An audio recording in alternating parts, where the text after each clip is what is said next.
الاكله دي عايزه تسويه منك زياده، هي ما بتاخدش في اي وقت في التسويه. الناس كلها تعملها حتى لو انت بتجيبها من الشارع.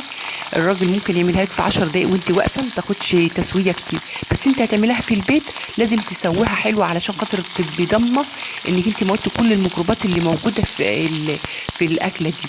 معانا النهارده هنعمل السجق.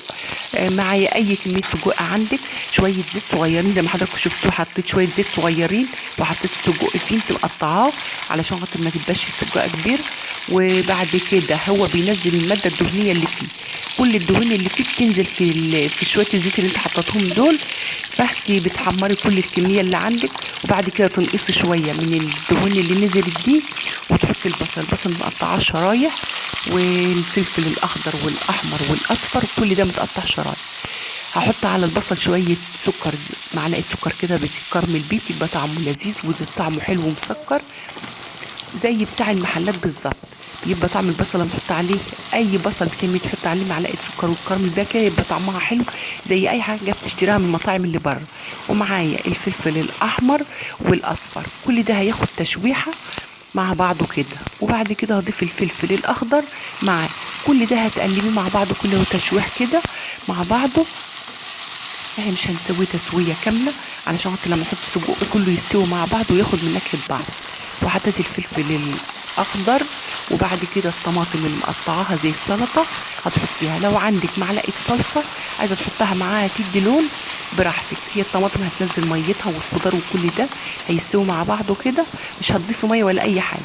ومعلقه توم مهروس، شويه فلفل اسود وشويه ملح. هو السجق بيبقى محطوط جواه كل حاجه، كل التوابل بتاعته.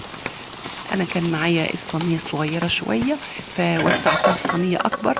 لما تيجي تعملي اي حاجه تعمليها في حاجه كبيره علشان خاطر تاخدي راحتك في التقليب وما تبهدليش البوتاجاز حواليك.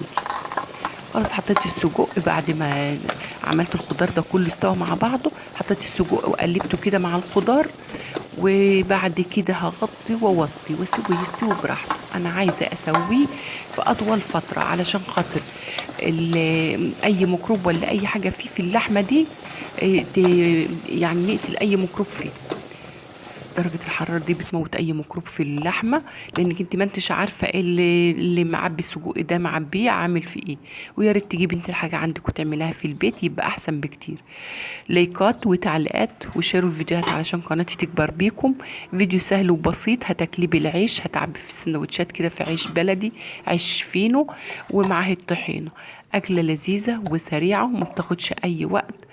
وده كان فيديو النهاردة، وأشوفكم في فيديو جديد.